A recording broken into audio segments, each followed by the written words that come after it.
मैं जैन शास्त्री।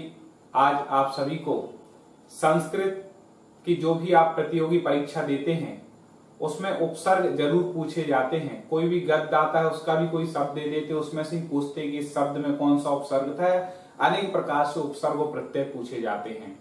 तो संस्कृत में जो 22 उपसर्ग होते हैं, केवल 22 ही उपसर्ग होते हैं, उनके बारे में आज हम सभी को पढ़ना है। इस चैनल के माध्यम से आपको प्रत्येक वीडियो हर सब्जेक्ट के संस्कृत के उपलब्ध कंटिन्यू होते रहेंगे, इसलिए आप हमारे चैनल को जो रेड कलर में सब्सक्राइब लिखा है उस पर क्लिक करके सब्सक्राइब जरूर कर लें और वीडियो को ज्यादा से ज्यादा लोगों तक शेयर करें।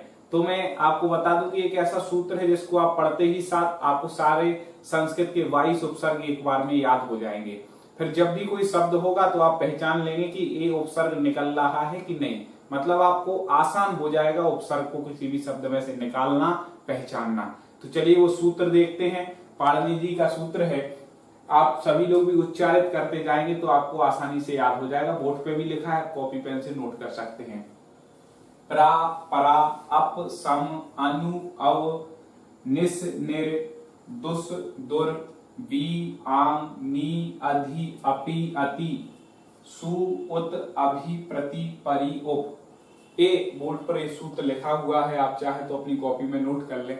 इसको अच्छे से अपन लोग यदि गा के याद करें, प्रा, परा, अप, सम, अनु, अव, निस, निर, दुस, दुर, वी, आंग, नी, अधि, अपि, अति, सु, उत, अभि, प्रति, परि, उप। इस प्रकार से आप इन 22 उपसर्गों को याद कर लें। अब इसको याद करने से क्या फायदा होगा, कोई भी शब्द दिया है, जैसे मान लो शब्द दिया अनुशासन, इसमें पूछेंगे कि उपसर्ग कौन सा है, तो अपन देख लेंगे 22 ही उपसर्ग है, अपन इनको पढ़ ले, प्रा, परा, अप, सम, अनु, इसमें अनु शब्द दिया है, मतलब अपन और कोई आपको निकाल लें। आप मान लो अनु से मिलते जुलते भी आंसर दिए, अन दिया और अनु भी दिया है ऑप्शन में, और अनुसा अलग दिया और सन अलग दिया, तो आप पहचान तो जाएंगे केवल अनु उपसर्ग ही होता है और इससे मिलता जुलता कोई उपसर्ग नहीं होता है। तो हमने सरल आपको बता दिया, और कोई भी आपको उदाहरणों के माध्यम से भी समझा रहे। कोई भी शब्द होगा इन 22 में से ही वो उपसर्ग हमें मिल जाएगा उस शब्द में। जैसे पहला देखें उपसर्ग है प्रा उपसर्ग। प्रा उपसर्ग का अर्थ होता है प्रकृष्ट, श्रेष्ठ। उपसर्ग किसे कहते हैं, जो किसी संज्ञा, विशेषण आदि के साथ लग करके किसी शब्द के अर्थ में और विशेषता ला देते हैं, वो क्या है, उपसर्ग हैं। किसी शब्द के जो पहले लगते हैं वो क्या है, उपसर्ग। जो किसी भी शब्द के पहले लग करके उसके अर्थ में परिवर्तन लाते हैं, विशेषता लाते हैं, वो क्या है, उपसर्ग हैं। और प्रत्यय जो होते हैं वो बाद में लगते हैं। इस बात का हम सभी को याद रखना है। वैसे सामान्य जानकारी सबको जानती है, फिर भी आपको दे दी गई। तो प्रा उपसर्ग का अर्थ होता है प्रतिष्ठ, श्रेष्ठ, उत्कृष्ट, अधिक्रम। ठीक है, इसके अर्थ है प्रा मतलब होता है प्रकृष्ट, मतलब श्रेष्ठ। इसका एक अपन उदाहरण देखें, प्रा प्लस यानम, तो उसका हो गया प्रयाणम, क्योंकि ना का ना हो जाता है। ना का ना जो सूत्र है उससे होता है, वो आगे हम जब आपको पाणिनि की अष्टाध्यायी वगैरह के सूत्र पढ़ाएंगे तब उसमें नियम बता देंगे। तो ना का यहाँ पर क्या हो गया, ना हो गया, तो प्रयाणम का क्या हो गया, प्रयाणम।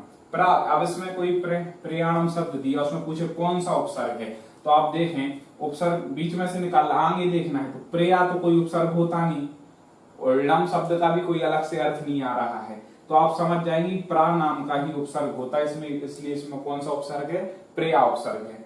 लम भी कोई होता नहीं, लम तो प्रत्यय होता भी नहीं, और लम बाद में भी लगा हुआ है, इसलिए लम तो हो ही नहीं सकता। तो ऐसे आप शब्द से निकाल सकते हैं।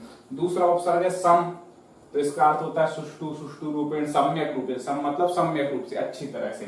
तो सम धन गमनम मतलब संगमनम। जे माँ का क्या हो गया, अनुस्वार हो गया। मोनुस्वार एक सूत्र होता है, माँ का अनुस्वार, तो यहाँ क्या लगे, बिंदी, तो क्या हो गया, संगमनम। अब मान लो कहीं दिया है, ऐसे अधिकतर क्वेश्चन पूछे जाते हैं कि संगमनम में कौन सा उपसर्ग है। उपसर्ग कितने हैं, 22। हमें वो सूत्र यदि याद होगा तो हम पहचान जाएंगे कि मान लो यहाँ से शब्द तोड़ रहे हैं संगम से, तो संगम नाम का कोई उपसर्ग नहीं होता। यदि एक अकेला शब्द निकालना है सा, तो भी कोई, और सा में अम की बिंदी लगी, सम निकालना है, गमनम को अलग कर रहे हैं, तो गमनम का अर्थ भी है जाना अलग निकल रहा है, और सम मतलब समान रूप से, अच्छी तरह से। तो यहाँ पर सम उपसर्ग इसमें हम निकाल सकते हो। सम ही उपसर्ग होता है, संगम कोई उपसर्ग नहीं होता, सा कोई उपसर्ग नहीं होता। इसलिए शब्द से ही पहचान जाएंगे कि हमें उपसर्ग इसमें है कौन सा है। यदि सूत्र याद होगा तो अगला उपसर्ग है परा। परा मतलब भी होता है उत्कृष्ट। तो परा धन सनम दिया है, तो क्या दिया, परा सनम। अब इसमें परा सनम मान लो शब्द दिया है, वैसे इसको मिलाने के लिए नहीं आएगा, ज्यादातर पूछा जाएगा इससे कि परा सनम में कौन सा उपसर्ग है। तो अब आपको इसको पर मान लो आप अकेले निकाल ले और असनम निकाल ले, तो पर कोई उपसर्ग होता नहीं, परा परा अपसम कौन सा होता है, परा उपसर्ग होता है। तो अपन को क्या निकालना है, परा। इसके आगे तोड़ना ही नहीं, क्योंकि परास भी कोई उपसर्ग नहीं है, तो केवल क्या है, परा उपसर्ग है। तो आप आसानी से निकाल लेंगे परा। कोई से भी आप निकालते हैं, जैसे परोपकार मान लो लिखा है, तो परा प्लस उपकार, तो वहां पे परा से अपन बनाएंगे, पर प्लस उपकार नहीं, किससे बनाएंगे, परा से। तो परा क्या निकल जाएगा उसमें, उपसर्ग, क्योंकि पर नाम का कोई उपसर्ग संस्कृत में होता ही नहीं है। इस बात को हमें याद रखना है, ठीक है। कोई सा भी उपसर्ग उठा के देख ले, अनु दिया मान लो इसके बाद, तो इसमें अनुकरण एक शब्द दिया है, क्या दिया है शब्द, अनुकरण। अब इसमें अनुकरण शब्द दे दिया, उन्होंने कहा कौन सा उपसर्ग है, संस्कृत के हैं तो वाई सही, ये बहुत अच्छी, मतलब संस्कृत के उपसर्ग याद करने में कोई भूल ही नहीं सकता है, इस सूत्र को याद कर लिया। तो आपने देख लिया कि अनु नाम का उपसर्ग संस्कृत में होता है, करण में शब्द लगा है, तो क्या हो जाएगा, अनुकरण।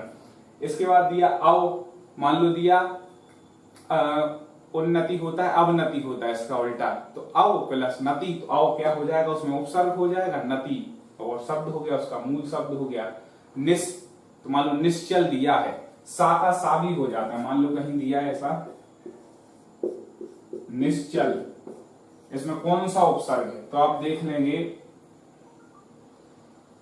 नी, लेकिन ये आधा सा बच रहा है, तो अपन इसको बीच से अपन क्या कर देंगे, तोड़ देंगे, तो क्या हो जाएगा निस, और निस नाम का संस्कृत में क्या है, उपसर्ग है। ए सा दिया है और ए सा दिया है, ये चेंज आपस में हो जाते हैं। जब अपन व्यंजन संधि का आप हमारा वीडियो देखेंगे तो हम उसमें नियम बताएंगे कि सा का सा कब होता है कैसे, तो आप उसको उसमें समझ सकते हैं हमारे चैनल पे जाके। तो ये निस, ऐसे कभी मान लो निश्चल भी दिया तो आप मत समझना कि निस नाम का उपसर्ग है, ए वाले सा वाला तो है ही नहीं, हम इसको तीन सा होते हैं, सा सा सा सा, मूर्धन्य सकार, तालव्य सकार, दंत सकार, ऐसे तीन प्रकार के क्या है, सा है। और यहाँ पर जब उपसर्ग की बात आएगी तो तीनों सा इसमें चल जाएंगे निस में, ठीक है। निस उपसर्ग में कैसे चल जाएंगे, तीनों सा अपन लोग चला लेंगे, इस बात का याद रखना है। अब ऐसे दिया है निर, तो निर में मान लो कहीं शब्द दिया है निर्दोष, अब वो उसमें पूछ रहे हैं कि कौन सा उपसर्ग है, तो आप इसमें से निकालेंगे निद, कोई निकल नहीं रहा, ऊपर जो रेप है तो क्या निकल जाएगा निर, और दोष। अपन को दो शब्दों को तोड़ना है जिनका दोनों का अपना अपना एक अर्थ होगा। उपसर्ग का स्वयं का एक अर्थ होता है, प्रत्यय का कभी अर्थ नहीं होता, इस बात को याद रखना है। और संस्कृत के विशेषकर हमें पूछे ही जाएंगे हर जगह, तो अपन इसमें से निकाल लेंगे निर, निर शब्द निकल रहा, तो अपन ने देखा हाँ भाई हमें जो सूत्र याद है 22 का, उसमें से निर है, मतलब निर ही उपसर्ग है। हिंदी के जब आप उपसर्ग पढ़ेंगे तो बहुत सारे उपसर्ग हैं इसके अलावा, लेकिन संस्कृत में बड़ी आसानी 22 है, मतलब कोई भी आप शब्द होगा उस 22 में से ही होगा, आप आसानी से पहचान जाएंगे। सब शब्द अलग अलग है, मिलते जुलते भी नहीं है। अब दुस है तो दुस्साहस मान लो कहीं लिखा है तो आप देख लेंगे साहस और दुस उपसर्ग पूरे उसमें साहस लिखा है। अब इसके दुर है तो कहीं लिखा दुर्जन, तो दुर उपसर्ग हो जाएगा, उसमें जन प्रत्यय हो जाएगा। ऐसे मतलब विभाजन लिखा तो भाजन, और एक आंग। अपन हिंदी में हम आपको शब्द इसलिए बोले, पूरे टोटल संस्कृत भी बोल सकते हैं, लेकिन आपको आसानी समझ में आ जाए इसलिए हम हिंदी भाषा में आपको समझा रहे हैं। आंग जो उपसर्ग, इस बारे में याद रखना है कि बड़ा आ इसमें बसता है आंग में, जैसे आसन दिया, इसमें सन शब्द में कौन सा उपसर्ग लगा है, आ। आहार दिया, तो इसमें पूछा गया कि आहार शब्द में कौन सा उपसर्ग है, तो हार इसका मूल शब्द हो गया, और बड़ा क्या हो गया, उपसर्ग। याद रखना छोटा आ कहीं है ही नहीं, उपसर्ग में छोटा आ नहीं आता संस्कृत में, इस बात का याद रखना, इसलिए आप उसको चिंता ही नहीं करना, जहां भी होगा बड़ा आ ही होगा उपसर्ग में। नी से जैसे लिखा निराकार देंगे तो क्या हो जाएगा, अपन को फिर उसमें निर उपसर्ग लगाना है। जैसे दिया निर्दोष दिया, निर्दोष, आपको इसके लिए इसको समझना है तो साथ ही साथ थोड़ी आपको विसर्ग संधि का भी ज्ञान होना चाहिए। तो क्या हो जाएगा, निर्दोष दिया इसमें, तो आप देखेंगे निहि प्लस दोष, इसको दो तरीके से बनाता है, निर प्लस दोष भी बनता है, निहि प्लस दोष भी। तो यहाँ पर दो में से एक कोई ऑप्शन फिर दिया होगा, या तो निहि दिया होगा या फिर निर दिया होगा। वैसे निहि प्लस दोष पूरा ही सही है, ठीक है। इसके बाद दिया है अधि, तो अधिकरण दिया मान लो, या और कोई भी दिया तो अपन अधि पहचान सकते हैं, अपि भी ऐसे ही पहचान सकते हैं, ठीक है। अति जैसे अपन नहीं बोलते अत्यधिक लिखा है, मान लो अति को थोड़ा समझना जरूरी, क्योंकि ये जो अति है वह किस संधि से मिलता है, अधिकतर अति शब्द के जो है यण संधि से आपको मिलते जुलते हुए मिलेंगे। जैसे मान लो आप इसको देखें, अति को समझना थोड़ा, जैसे दिया है अति प्लस अल्प, तो आप समझ गए होंगे यण संधि में क्या बनाएगा, ई के बाद आ रहा है तो या हो जाएगा, तो क्या बन जाएगा अत्यल्प। मान लो अब शब्द दिया अत्यल्प, अब उनने शब्द दे दिया कि अत्यल्प में कौन सा उपसर्ग है, तब आप कंफ्यूज मत होना, तब आपको देखना है कि ये क्या है, ता दिया है, इसमें क्या दिया है ता, या मतलब यहाँ पे यण संधि हुई। अब आप 20 से भी तोड़ेंगे तो आ तो कोई सिंगल उपसर्ग होता नहीं, आ और ता मिलकर के क्या होता है जी, उस सामान्य भाषा में बोले तो आती और अल्प, तो आप समझ जाएंगे। इसके लिए आपको उपसर्ग को पढ़ने के लिए एक बात विशेष याद रखना कि संधि का ज्ञान होना जरूरी है। यदि संधि नहीं आती तो कई बार उपसर्ग निकालने में आपको समस्या होगी। हमारा संधि का वीडियो हमारे चैनल पर पड़ा है, आप उसकी प्ले लिस्ट में जाएं या फिर संधि सर्च कर लें तो आपको हमारा वीडियो मिल जाएगा। बहुत सारे ट्रिक भी बताइए, स्वर संधि की, व्यंजन संधि की, विसर्ग संधि की, आप उसको भी पढ़ लें, इससे आपको उपसर्ग अपने आप आ जाएंगे। तो इस उपसर्ग में हमें ये भी याद रखना है अति में, ठीक है।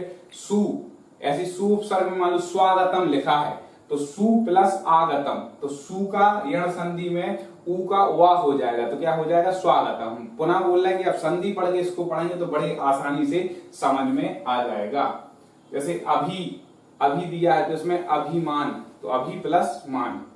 प्रति दिया है तो प्रतिकारः, संस्कृत में विसर्ग लगा देते हैं, शब्द में क्या लगा देंगे, प्रतिकार बोल देंगे तो हिंदी हो जाएगा प्रतिकारः, तो क्या हो जाएगा संस्कृत, तो प्रति प्लस कारः तो क्या हो जाएगा प्रतिकारः। परिधन आवरण तो पर्यावरण ऐसे बन जाता है। उप प्लस कारः तो क्या हो जाएगा उपकारः। ऐसे सबके एक एक आप कई उदाहरण आपको मिल जाएंगे। हमें समय को बचाना है, पूरी बात समझनी। मेन बात यह है कि आप 22 याद कर लो सूत्र के द्वारा, प्रॉपर आप सम सूत्र याद कर लो। कोई भी शब्द देगा आप देखना इन 22 में से कौन सा दिया है, टिक करना है, ज्यादा कंफ्यूज होने नहीं, क्योंकि 4 ऑप्शन में से एक इसका प्रत्यय दिया होगा, बस आपको उसको पहचानना है। आपको आगे भी और संस्कृत के वीडियो मिलेंगे, आगे के वीडियो में संस्कृत की क्या शिक्षण विधियां होती हैं जो अधिकतर पेपरों में पूछे जाते हैं वो भी पढ़ाएंगे। चैनल को सब्सक्राइब कर लें और इसी तरह हमारे चैनल से जुड़े रहें। सबके लिए धन्यवाद।